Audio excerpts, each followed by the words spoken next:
हमारा एपिसोड वहीं से शुरू होता है जहाँ पर ख़त्म हुआ था। गोन्याक्सु हमारी फीमेल लीड के पीछे आ रहा होता है और फिर हमें हमारी फीमेल लीड को दिखाया जाता है जो अपने बेडरूम में बैठी हुई थी चुपचाप और अपने मन में बोल रही थी, मुझे गोन्याक्सु पर भी पूरा विश्वास है, उसके और हुयान के बीच में कुछ ऐसा हुआ नहीं होगा कुछ भी।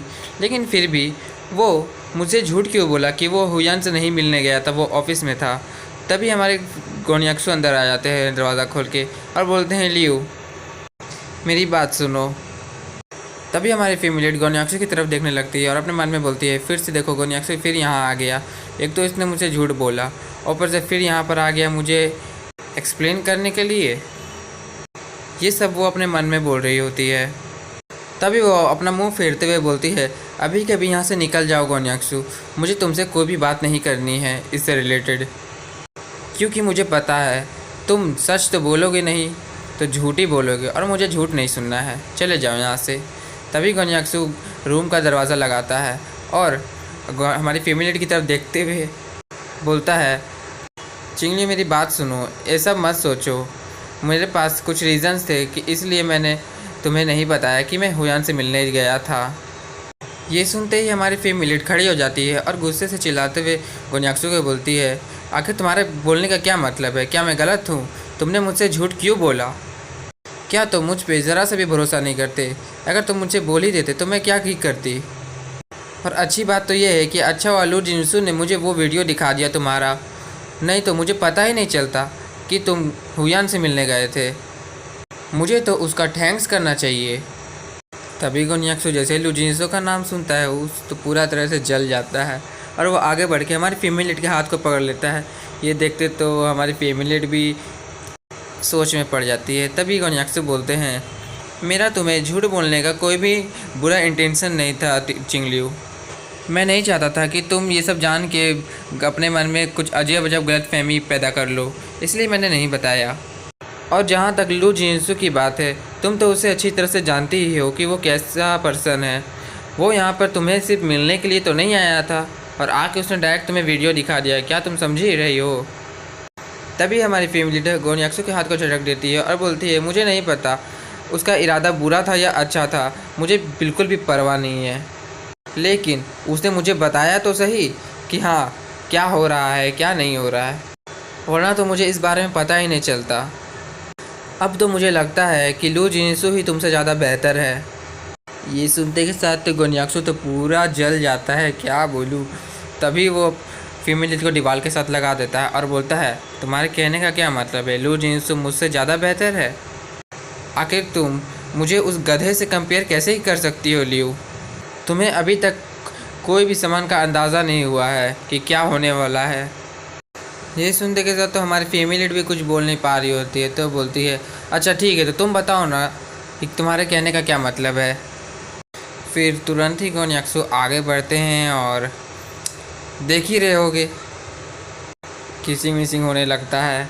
तभी हमारी फीमेल लीड अपने मन में बोलती है, आखिर ये कैसा पर्सन है, यहाँ सीरियस मैटर के बारे में बात चल रही है और ये रोमांस करने के फिराक में है। फिर गोन्याक्सु हट जाता है, उसका काम हो जाता है तो हट जाता है और फिर चिंगली को देखते हुए बोलता है, क्या तुम अभी भी यहीं गुस्सा हो? वाह गोन्याक्सु, शांत करने का बहुत अच्छा तरीका है।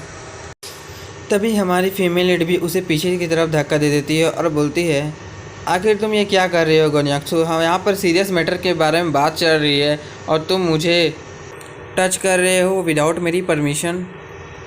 तभी गोन्याक्सु बोलता है, मैं तुम्हें टच कहाँ कर रहा हूँ, मैं तो तुम्हें बस किस ही तो कर रहा हूँ। सही बात है, किस करना और टच करना बहुत अलग अलग बात हैं। तभी गोन्याक्सु आगे बढ़ता है और हमारी फीमेल लीड के हाथ को पकड़ लेता है और बोलता है, अब अगली बार से लू जिनसू का नाम अपने मुंह से लेना मत, मुझे बहुत ज़्यादा ही जलन होती है कि तुम हर बार मुझे उससे कंपेयर करती हो। ये सुनते के साथ तो हमारी फीमेल लीड भी उसे बोलने लगती है, आखिर मैं उसका नाम क्यों नहीं ले सकती और तुमसे तुम्हारे साथ कंपेयर क्यों नहीं कर सकती? तुम भी तो हुयान से मिलने गए थे, क्या तुमने इस बारे में नहीं सोचा था कि मुझे बुरा लगेगा? तभी गोन्याक्सु उसके कंधे में हाथ रखते हैं और बोलते हैं, तुम्हें पता है यहाँ पर अनफेयर क्या है? बस एक ही बात है कि मैं तुमसे कितना ज़्यादा ही प्यार करता हूँ, इतना कि मैं अपने आप को कंट्रोल भी नहीं कर पाता हूँ कभी कभी। तभी गोन्याक्सो बोलते हैं, मेरे और हुयान के बीच में कुछ नहीं हुआ था, बस वहाँ पर मैं उससे कुछ। तभी हमारी फीमेल लीड बोलती है, आखिर कुछ का मतलब क्या? आखिर तुम हुयान से मिलने क्यों गए थे? रीज़न बताओ मुझे। ये सुनते के साथ तो गोन्याक्सो भी शौक में पड़ जाता है और अपने मन में सोचता है कि आखिर मैं इसे कैसे बताऊं कि मैं इसी के चलते गया था, क्योंकि लियू के जो डिजीज़ है जिससे वो अपनी मेमोरी को लॉस कर सकती है, उसके लिए मैं गया था, क्योंकि उसने मुझे बोला था हुयान ने कि मेरे पास एक डॉक्टर है जो चिंगलियू के डिजीज़ को क्योर कर सकता है। तभी गोन्याक्सो हमारी फीमेल लीड को बोलता है, मैं हुयान से मिलने इसलिए गया था क्योंकि मुझे सस्पेक्ट लग रहा है, मुझे उस पर शक हो रहा है कि हुयान ही मेन है। हुयान और सेन जूनियो के जो इंसिडेंट हुआ था उसमें हुयान का हाथ हो सकता है, वो भी इन सब में मिली जुली है। ये सुनते के साथ तो हमारी फीमेल लीड शॉक हो जाती है और बोलती है, आखिर तुम्हारे कहने का क्या मतलब है? क्या हुयान भी इन सब में इन्वॉल्व है? यही तो मुझे समझ नहीं आ रही है। मुझे समझ नहीं आ रहा था कि ना सेन जूनियो और मू लिचर्ड दोनों एक दूसरे को बिल्कुल भी नहीं पहचानते थे और फिर अचानक से पार्टनरशिप करने लगे। उसके बाद अचानक से मू लिचर्ड जेल से आज़ाद हो जाती है और फिर तुम्हें मेन बनाती है और फिर सेन जूनियो उसे मार देती है। बहुत ज़्यादा ही उलझा हुआ ये केस है। मुझे नहीं लगता है कि सेन जूनियो अकेले ये सब कर सकती है, इसलिए मुझे लगा कि कोई और उसे कंट्रोल कर रहा है और मुझे एकदम कंफर्म पता है कि वो हुयान ही हो सकती है, लेकिन कंफर्म नहीं है कि हुयान ही है और ना मेरे पर कोई ठोस सबूत है कि मैं हुयान को सस्पेक्ट घोषित कर दूं। तभी हमारी फीमेल लीड गोन्याक्सो को बोलती है, अच्छा तो तुम उससे मिलने ही क्यों गए? तुम्हें क्या लगता है कि तुम उसके पास जाओगे और उससे इस बारे में एकदम सीधा पूछोगे और वो बता देगी क्या? और हमारे पास तो कोई ठोस सबूत भी नहीं है कि हम लोग ये बोल सकें कि हाँ हुयान का बहुत बड़ा हाथ इसमें है। मुझे तो कुछ समझ ही नहीं आ रहा है। तभी गोन्याक्सो हमारी फीमेल लीड के हाथ को पकड़ता है और उसे अपनी तरफ खींच लेता है। फिर गोन्याक्सो हमारी फीमेल लीड को गले से लगा लेता है और बोलता है, आखिर तुम्हें क्या लगता है, तुमने जो वो वीडियो देखा और वो वीडियो जब मैं हुयान से मिलने गया, वो वीडियो तुम्हें मिल गया और तुमने उस वीडियो को देख लिया, क्या ये सब कोइंसिडेंस हो सकता है? तभी गोन्याक्सो फिर से हमारी फीमेल लीड को बोलते हैं, क्या तुम्हें ज़्यादातर मुझे पर भरोसा करना चाहिए चिंगलियू, ना कि किसी की बातों पे। ये सुनते ही हमारी फीमेल लीड खड़े होने लगती है और गोन्याक्सो की तरफ देखते हुए बोलती है, मैं तुम पर बिलीव करती हूँ गोन्याक्सो, लेकिन फिर तभी वो बहुत ज़्यादा गुस्से में हो जाती है और गोन्याक्सो के कॉलर को पकड़ लेती है, लगता है पीट ही देगी।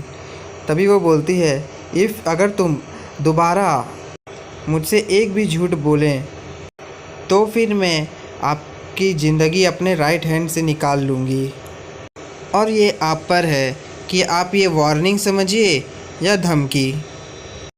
ये सुनते तो गोन्याक्सो की तो हालत ही टाइट हो गई होती है। उसे देख ही रहे होगे, उसका चेहरा तो देख ही रहे होगे।